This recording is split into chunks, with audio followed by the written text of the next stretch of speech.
Hello friends, ज्ञान study classes channel में आपका स्वागत है। और आज का विषय है यानी झारखंड के कला संस्कृति के अंतर्गत जो है झारखंड के प्रमुख जो है चित्रकला के बारे में आज हम चर्चा करते हैं कुछ। क्योंकि झारखंड में जो चित्रकला है यहाँ की जो है विभिन्न जनजातियों में विशेष रूप से दिलचस्पी रही है। यहाँ चित्रकला जो है मिट्टी के घरों की दीवारों पर या विभिन्न प्रकार की आकृतियां जो है बनाई जाती है। या जो है भित्ति कला के प्रति काफी जो है कला प्रेमी होने का स्पष्ट प्रमाण है यहाँ के लोगों का। और अधिकांशतः घरों के दीवारों पर जो है मिट्टी का लेप जो है चढ़ाई जाती है। उसके बाद जो है विभिन्न प्रकार के जो है जितने भी आकृतियां हैं वह जैसे पशु पक्षियों का चित्र अंकित हो या सूर्य चंद्रमा का, फूल पत्तियों का, देवी देवताओं की जो है ये चित्र यानी उकेरी जाती है। और ये हम देखते हैं कि विशेषकर जो है संथाल और उरांव जो है जनजातियों के द्वारा इस चित्रकला का बहुत बड़ा एक कला प्रेमी भी रहा है। इनकी भित्ति कला जनजातीय जो है चित्रकला जो है वह चित्रकला स्पष्ट प्रमाण देखने को मिलती है। क्योंकि ये धार्मिक अवसरों पर या पर्व त्योहारों के अवसर पर हम देखते हैं इन लोगों ने यानी चावल के जो है माड़ में रंग मिलाकर भी घर के दीवारों पर काल्पनिक चित्रों को अंकित करके यानी जनजातीय समाजों के द्वारा ये सब उकेरे जाते थे या चित्र अंकित किए जाते हैं। इनकी भी पूजा भी की जाती है। इनकी जैसे इनकी देवी देवताओं को जिस तरह से चित्र काल्पनिक है उस चित्रों के माध्यम से इनकी पूजा भी की जाती है।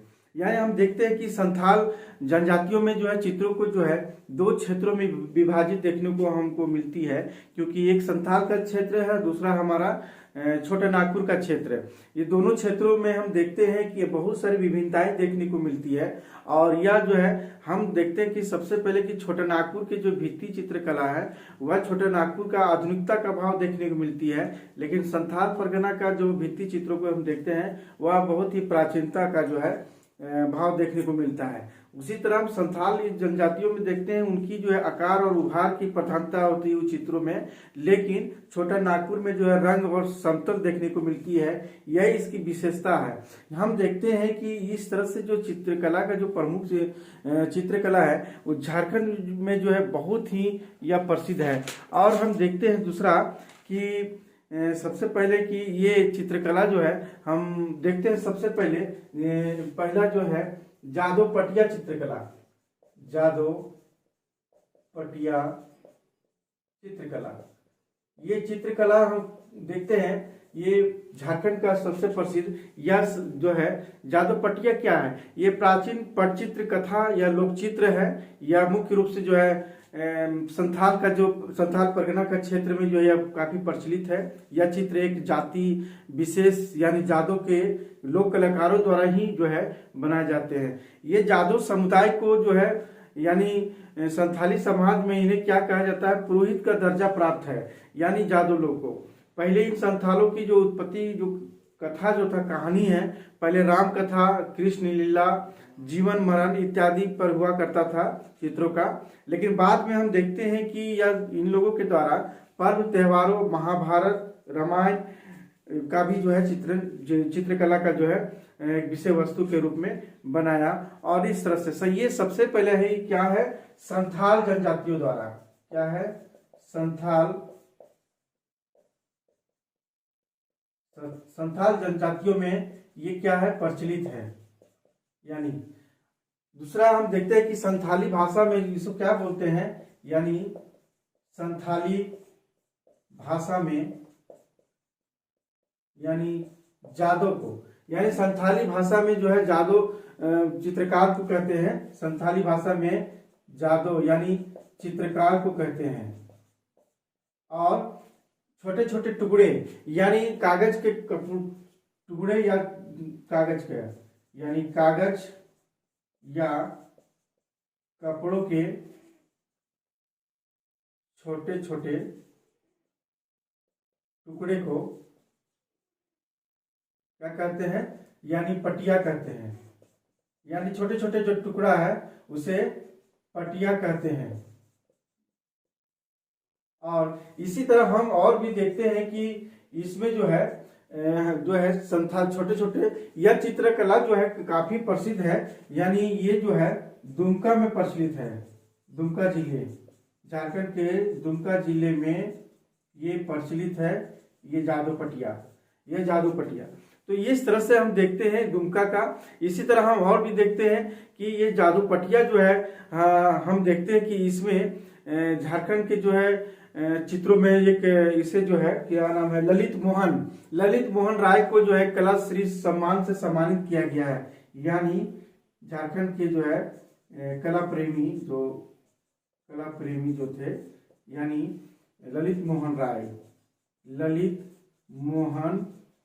राय, इसको क्या दिया गया है, कलाश्री से सम्मानित किया गया है। यानी इस तरह से जो है इन्हें दिया गया है, सम्मान दिया गया है। और हम और दूसरा एक और देखते हैं, हरेन ठाकुर को भी जो है चित्रकला के क्षेत्र में इसे राष्ट्रीय एवं अंतर्राष्ट्रीय क्षेत्रों में भी जो है काफी, हरेन ठाकुर को भी और ललित मोहन को भी इन क्षेत्र में दिया गया है। दूसरा हम और देखते हैं कि सोहराई चित्रकला भी जो है झारखंड का बहुत ही प्रमुख चित्रकला के रूप में जाना जाता है। क्योंकि सोहराई के चित्रों में हम देखते हैं कि दीवारों पर जो है विभिन्न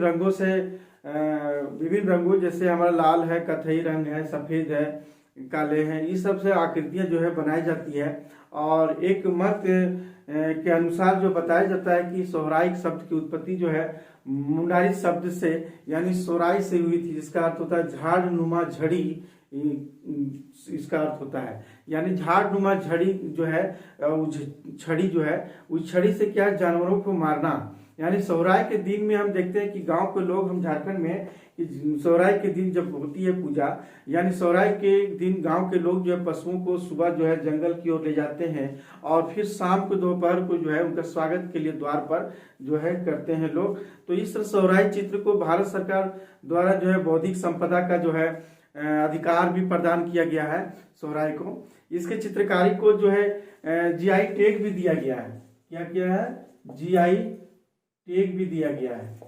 जो जीआई टैग इनको सोहराई चित्र को जो मिला है, यह अधिकार प्राप्त करने का सोहराई कला जो है विकास समिति हजारीबाग जो है द्वारा प्रयास किया गया था। और यह चित्रकला का वर्णन हम देखते हैं कि शरद चंद्र जो है राय, और शरद चंद्र इस चित्रकला को जो है शरद चंद्र राय, और हम देखते हैं कि शरद चंद्र राय और एक वास्तुविद ब्रूनर, यानी ब्रूनर जो है ब्रदर्स ने किया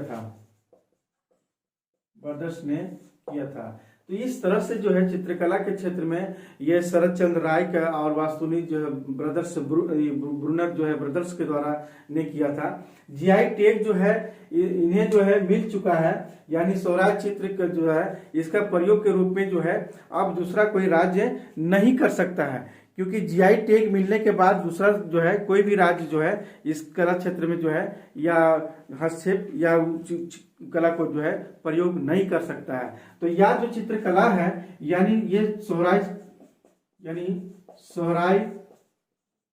पर्व से जुड़ी हुई कहानी है। सोहराई क्या है, सोहराई पर्व से है। और हम देखते हैं कि वर्षा ऋतु के बाद, यानी हम देखते हैं यानी वर्षा ऋतु के बाद इसकी क्या करती है, दीवारों पर लिपाई पुताई करते हैं। लिपाई पुताई के बाद चित्रकारी यानी सोहराई का जो है चित्रकारी की जाती है। ये इसके बाद हम और भी देखते हैं इसमें क्या है, इस चित्रकला में हम देखते हैं कि देवता, इस चित्रकला में क्या देखते हैं, देवता के रूप में, यानी हम देखते हैं कि देवता के रूप में सांड को, यानी पशुपति के रूप में, यानी सांड को जो है या इसकी चित्रण किया जाता है, सांड पशुपति का चित्रण किया जाता है। और हम यहाँ देखते हैं कि चित्रकला दो शैलियों से बनी है। ये क्या है, दो शैलियों से, यानी दो शैलियों की बनी हुई, यानी दो शैलियों का देखने को मिलता है यह चित्रकला। तो पहला हम देखते हैं इसमें गंजू, यानी हम देखते हैं गंजू सोहराय, और हम एक और देखते हैं इसमें कुर्मी सोहराय, कुर्मी सोहराय यह देखने को मिलती है।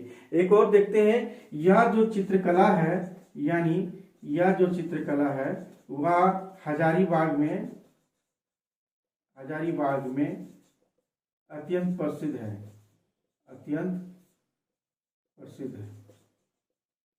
इस तरह से हजारीबाग में, ये बहुत ही इंपॉर्टेंट। इस तरह से देखते हैं। एक और हम इसके बाद और देखते हैं कोहबर चित्रकला। कोहबर चित्रकला, ये कोहबर चित्रकला भी जो एक प्रसिद्ध के रूप में है, क्योंकि कोहबर यानी कोहबर शब्द से, यानी कोह और वर, कोह मतलब होता है हमारा जो कहा जाता है गुफा, को या खो जो अर्थ होता है गुफा, वर मतलब दूल्हा होता है जो को कहा जाता है। संभवतः हम कह सकते हैं कि आज का जो कोहबर पुराने गुफा चित्रों का एक विकसित रूप से माना गया है, क्योंकि कोहबर जो है चित्रों में हम देखते हैं कि इसमें क्या होता है कि स्त्री पुरुषों का भी, यानी स्त्री पुरुषों का भी चिन्ह रहता है। और इसमें और भी हमारा देखते हैं कि स्त्री पुरुषों के साथ जो है सांकेतिक प्रजनन का, यानी सांकेतिक प्रजनन का रहता है। इसी तरह हम प्रजनन के साथ साथ और हम देखते हैं कि जादू टोना फूल पत्तियों, ये सब सारा रहता है। जादू टोना फूल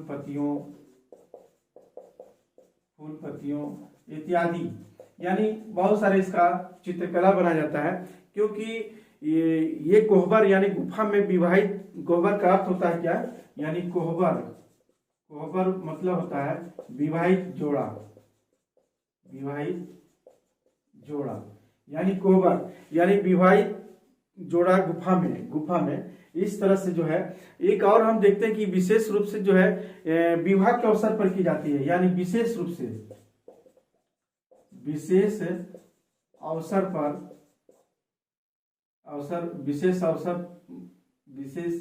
विवाह के अवसर पर, यानी विवाह के अवसर पर यह चित्रकारी की जाती है। और हम देखते हैं कि विवाह के अवसर पर इसके हम देखते हैं कि यह जो कोहबर है यह विशिष्ट रूप से या विशेष रूप से जो है बिरहोर जनजाति में प्रचलित है, यानी बिरहोर जनजातियों में प्रचलित है। बिरहोर जनजातियों में प्रचलित है। और हम एक और देखते हैं कि इसमें जो है कोहबर जो है घर आंगन में, यानी ये क्या होता है घर आंगन में जो है ये बनाया जाता है, घर आंगन में विशेष रूप से प्रचलित है। और हम ये देखते हैं ये जो बनाई जाती है ये बहुत ही ज्यामितीय तरीके से बनाई जाती है, ज्यामितीय डिजाइनों द्वारा जो है इसकी बनाई जाती है। फूल पत्ती पेड़ पौधे ये सब बनाई जाती है। इसी तरह एक और है हमारा गंजू चित्रकारी। ये गंजू चित्रकारी ये भी क्या है, ये भी जो है कला में पशुओं का वन्य वनस्पतियों का, और एक और हम देखते हैं कि इसके साथ पालतू जानवरों का भी, यानी पालतू जानवरों का भी चित्रकला, यानी चित्र बनाए जाते हैं। तो इस तरह से हम देखते हैं कि गंजू चित्रकला, और गंजू चित्रकला के बाद हम देखते हैं कि एक और है जो है बहुत ही प्रसिद्ध के रूप में है, उसका नाम है पैटकर जो है चित्रकारी। पैटकर चित्रकारी हम देखते हैं, पैटकर चित्रकारी यानी पैटकर एक गांव है और वही गांव से जो है इसकी उत्पत्ति हुई थी ये पैटकर। और पैटकर ये जो क्षेत्र है यह हमारा झारखंड का बहुत ही फेमस जो है शिवू क्षेत्र का है, यानी पैटकर चित्रकला ये जो है हमारा ये एक गांव है, यानी हमारा उस गांव का नाम है अमादुबी, यानी अमादुबी और यह है सिंहभूम में ये गांव। यहाँ पर जो है इस गांव में हम देखते हैं कि गांव का एक पैटकर का भी गांव कहा जाता है। इस गांव को क्या कहा जाता है, पैटकर गांव भी कहा जाता है, इसे गांव भी कहा जाता है। ये हम देखते हैं कि इस पाइथकर में जो है ये प्राचीन काल से जो है यानी प्राचीन काल से झारखंड में प्रचलित है। ये क्या है? प्राचीन काल से झारखंड में प्रचलित है। ये प्राचीन काल से चलते आ रही है। और हम देखते हैं कि इसमें एक और है कि ये जो है स्क्रोल, इसे क्या कहते हैं? यानी स्क्रोल, झारखंड का स्क्रोल चित्रकला कहा जाता है। ये इसे क्या कहा जाता है? झारखंड का स्क्रोल चित्रकला। इस पाइथकर चित्रकला क्या, क्योंकि ये परीक्षा की दृष्टि से महत्वपूर्ण है कि पूछे जाते हैं कि इन्हें से किस चित्रकला को जो स्क्रोल चित्रकला भी कहा जाता है। तो ये हमारा पाइथकर चित्रकला है। इसकी शुरुआत जो है साबर्स जनजातियों द्वारा की गई थी। ये इसकी शुरुआत जो की गई थी, यानी इसकी शुरुआत साबर्स जनजातियों के द्वारा किया गया था। ये हम और भी देखते हैं इसमें, इसके झारखंड के अलावे में, यानी झारखंड के अलावे हम देखते हैं बिहार, उड़ीसा और पश्चिम बंगाल के क्षेत्रों में भी हम काफी देखते हैं। ये प्रसिद्ध है पाइथकर चित्रकला। ये पाइथकर जो चित्रकला है, यह चित्रकला के जो माध्यम से जनजातियों द्वारा, इस क्या है, जनजातियों के माध्यम के द्वारा, इन जनजातियों के माध्यम के द्वारा क्या है, जनजातियों के जो माध्यम के द्वारा इसका जो है विभिन्न कहानियों का, इसमें क्या किया जाता है, विभिन्न कहानियों एवं उसकी रीति रिवाजों का रहता है यहाँ चित्र में। और इसके साथ साथ क्या होता है कि ये जीवन के बाद होने वाली घटनाओं का भी होती है। इसमें क्या होती है, यानी मानव जीवन के बाद घटनाओं का वर्णन किया रहता है, यानी चित्र किया रहता है। तो ये पाइथकर चित्रकला हो गया। इसी तरह हम एक और हम देखते हैं एस्ट्रो आर्ट, बहुत ही महत्वपूर्ण है एस्ट्रो आर्ट, जो आज का जो है फेमस है झारखंड में कि एस्ट्रो आर्ट क्या है। यानी एस्ट्रो आर्ट जो है समय को मांग को देखते हुए जो है एस्ट्रो आर्ट कला जो झारखंड में ये हाल ही में जो है एक विकसित जो है शिल्प के रूप में हुआ है। क्योंकि ये एस्ट्रा का अर्थ है धान की पुआल, यानी धान की पुआल की परत को क्या करता है, उसको फैला करके उसको में ताप दिया जाता है, उसको समतल किया जाता है।